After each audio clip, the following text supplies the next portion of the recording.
आपको दिखा रहे हैं मोहित कंबोज इस वक्त हमारे यहाँ पर पहुंचे हैं। मोहित जी, एक बार आपसे बात करना चाहेंगे, लाइव हम जुड़े हुए हैं। किरीट सोमैया जो है वो अंदर मौजूद हैं, आप उनके समर्थन के लिए यहाँ पर पहुंचे हैं। मोहित जी, 100% किरीट भाई के लिए यहाँ पर आए हैं। जिस तरह से पुलिसिंग चल रही है महाराष्ट्र में, हम सब लोगों ने देखा है कि गुनाह होने के बाद एफआईआर दर्ज नहीं होती, एफआईआर दर्ज होने के बाद कार्रवाई नहीं होती, और बात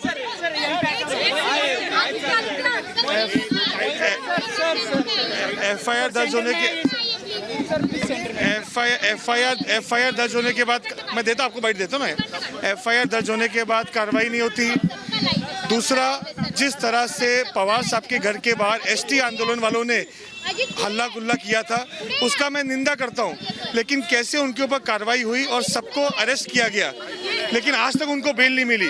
और नवनीत राणा के घर के बाहर शिवसेना वालों ने गाली गलौज करके पुलिस की बैरिकेडिंग तोड़कर जिस तरह से हल्ला गुल्ला किया, उनको 16 लोग को अरेस्ट करने के बाद तुरंत छोड़ दिया गया। ये खुद दिखता है किस तरह की पुलिसिंग महाराष्ट्र में हो रही है। कॉम्प्रोमाइज पुलिसिंग पूरे महाराष्ट्र में चालू है। हैरानी की बात यह है कि जो फौज एफआईआर का आरोप यहाँ पर लगाया जा रहा है, मैं खुद उस दिन रात को वहाँ पे मौजूद था। जिस तरह से एफआईआर की कलम लगनी चाहिए थी, वहाँ पे कलम लगी नहीं। किरीट भाई का स्टेटमेंट जैसा लेना चाहिए था वैसा स्टेटमेंट लिया नहीं गई। फैब्रिकेशन ऑफ एफआईआर हमने पहले भी देखा। सेंटा क्रूज पुलिस स्टेशन में मैं एफआईआर करा रहा था, सीनियर ने एफआईआर लेने के बाद जब वहाँ पे 307 की धारा लग गई थी, 307 की धारा लगने के बाद सीनियर आके मुझे बोलते हैं कि ऊपर से फ़ोन आया है, ये धारा यहाँ पे हटानी पड़ेगी। लेकिन दिन भर का आंदोलन करने के बाद रात को मुझे एफआईआर दी गई। उसी तरह से नवनीत राणा के ऊपर एक केस करने के बाद दोबारा धाराएं बढ़ती हैं।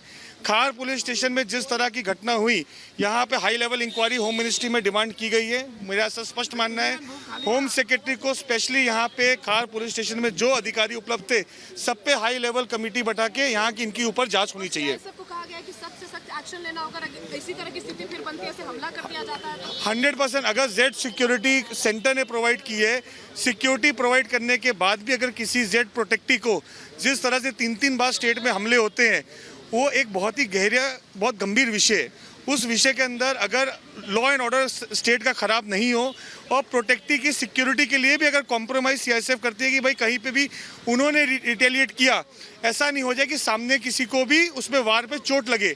लेकिन बार बार अगर इस तरह की घटना होगी, मेरा स्पष्ट मानना है कि सिक्योरिटी दी गई है, उनकी जान को हमेशा खतरा है, और रिटेलिएट अभी उनको अगर इस तरह की गुंडागर्दी होकर उनके ऊपर हमला होता है, कहीं ना कहीं एक्शन लेना पड़ेगा। एक तरफ उनको चोट आई है, दूसरी तरफ जो भाजपा जो शिवसेना के नेता हैं वो बार बार कह रहे हैं, महाविकास आघाड़ी के नेता कह रहे हैं कि जो चोट लगी है वो सच है या झूठ, इसकी भी जांच होनी चाहिए। अभी देखिए, ऐसा है कि आज सीसीटीवी फुटेज कैमरा में सब कुछ रिकॉर्डेड था।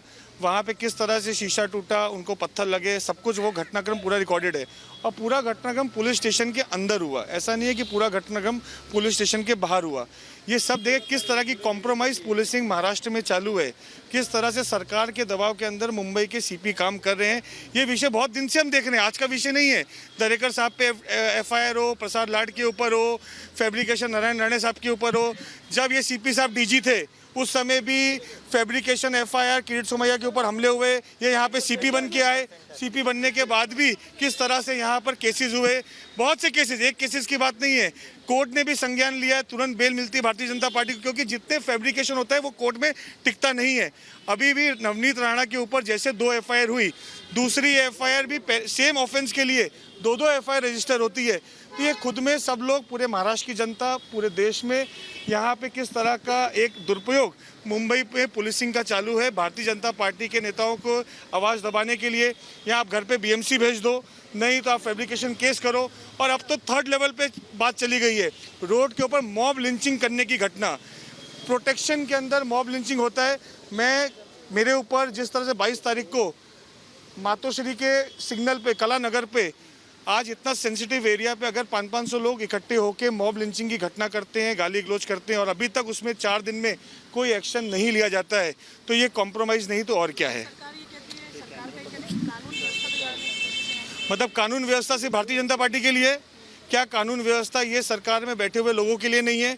धारा 144 लगी थी, धारा 144 का उल्लंघन करते हुए उद्धव ठाकरे खुद वहां पे कलानगर पहुंचे, तो क्या मुंबई पुलिस उद्धव ठाकरे पे एफआईआर लेगी कि धारा 144 का उन्होंने उल्लंघन किया? देखिए, ये सरकार के खुद लोग बैठे हो, मुख्यमंत्री के खुद लोग बैठे हो, शिवसेना वाले यहाँ पर गुंडागर्दी रोड पे करते हैं, लाठी पत्थरबाजी करते हैं, उनके ऊपर कोई एक्शन नहीं लिया जाता है। 22 मिनट के अंदर मुंबई के पूर्व मेयर को अरेस्ट किया जाता है और बेल दी जाती है। पूरे घंटे में 22 मिनट के अंदर वो अरेस्ट होते हैं और बेल मिलती है। तो ये कॉम्प्रोमाइज पुलिसिंग नहीं तो और क्या है? किस तरह से फेवर दिया जाता है? लेकिन केंद्र में तो आपकी सरकार है। देखिए, क्यों डिस्टेबलाइज करेगी? आपके पास सत्ता है, आप जिस तरह से यहाँ पे लॉ एंड ऑर्डर हाथ में ले रहे हैं, उसकी अगर कोई आवाज उठाए, बात करे तो ये डिस्टेबलाइज है। अगर आपको ही लगता है कि कहीं ना कहीं आपके अंदर डिस्टेबलाइज है, कहीं आपके लोग नाराज हैं क्योंकि आप अपनी आइडियोलॉजी को खुल चुके हैं, आप कहीं ना कहीं आपने कहीं ना कहीं भ्रष्टाचार आपका जो उजागर हो रहा है, कोविड का मिसमैनेजमेंट हो या पूरे महाराष्ट्र में जिस तरह से भ्रष्टाचार उजागर हो रहा है, वो खुद देख रहे हैं कि कैसे उनकी गवर्नमेंट में लोगों की नाराजगी है और वो अभी भांडा भारतीय जनता पार्टी में डिस्टेबलाइज का फोड़ना ये पूरा गलत है। ये सुना यहाँ पर आपने मोहित कंबोज। देखिए, मोहित कंबोज जो है वो ये कह रहे थे कि सीधा पुलिस जो है वो सरकार के दबाव में काम कर रही है। और अभी पीछे देखिए खार पुलिस स्टेशन की तस्वीरें हम आपको दिखा रहे हैं। थोड़ा सा मूवमेंट यहाँ पर हुआ और किरीट सोमैया जो है वो इस वक्त बाहर निकल आए हैं।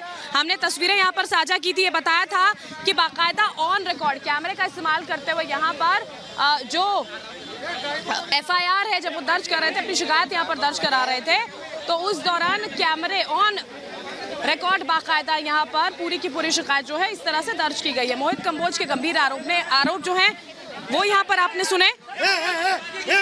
और अभी फिलहाल देखिए, आप तस्वीरें देख सकते हैं खार पुलिस स्टेशन की, जहां पर किरीट सोमैया जो है वो बाहर निकल रहे हैं। किरीट सोमैया जो है वो बाहर निकलेंगे और उनसे बातचीत करने की कोशिश देखिए हम यहाँ पर करेंगे कि क्या उनकी ओर से कहा जाता है। बहुत महत्वपूर्ण होंगी वो बातें जो वो कहने वाले हैं, क्योंकि पहले FIR दर्ज नहीं यहाँ पर की गई थी। अब वो खार पुलिस स्टेशन में पहुंचे उस बात पर FIR दर्ज कराने के लिए कि उन्हीं के नाम पर एक फर्जी FIR जो है वो दर्ज कर दी जाती है, वो सर्कुलेट की जा रही है यहाँ पर बाकायदा। तो अब ये देखना होगा कि जब वो अंदर मौजूद थे, बाकायदा एक ऑन कैमरा पूरी की पूरी जो शिकायत है वो यहाँ पर दर्ज की गई, तो कौन सी अहम बातें जो हैं यहाँ थाने के अंदर, खार पुलिस स्टेशन के अंदर इस वक्त हुई हैं। मोहित कंबोज लगातार आरोप लगा रहे हैं, किरीट सोमैया लगातार सरकार पर आरोप लगा रहे हैं कि ये कोई तरीका नहीं है। अभी फिलहाल जो महाराष्ट्र में हो रहा है ये सब हैरान कर देने वाला है कि अगर शिव सैनिक हैं, उनको गिरफ्तार किया जाता है, उनकी बेल हो जाती है, उस तरफ से दूसरे पक्ष की ओर से FIR जो है वो दर्ज हो जाती हैं, लेकिन जब बीजेपी के नेता अगर पहुंच रहे हैं तो FIR दर्ज करने में समस्या क्या आती है। और अगर FIR दर्ज भी नहीं हो रही है तो उसके बाद फर्जी FIR जो है उनको क्यों सर्कुलेट आखिर किया जा रहा है, ये किस तरह की कार्रवाई जो है मनमाने ढंग से यहाँ पर की जा रही है, वो सारे आरोप हैं जो सरकार पर भारतीय जनता पार्टी की ओर से लगाए जा रहे हैं। विपक्ष जो है वो लगातार हमलावर नजर आ रहा है। तस्वीरें इसी बीच देखिए, पीछे की आप यहाँ पर देख सकते हैं खार पुलिस स्टेशन की तस्वीरें जो है वो आपको प्रफुल्ल यहाँ पर दिखाएंगे। अभी तस्वीरें हमने देखी थी, किरीट सोमैया जो है वो यहाँ पर नजर आए थे।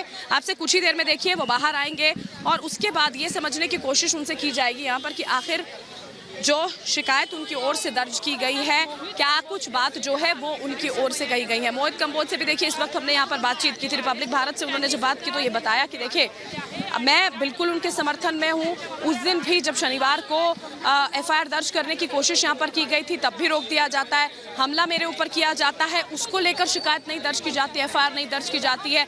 जब किरीट सोमैया पहुँचते हैं तो उनकी FIR दर्ज नहीं होती है।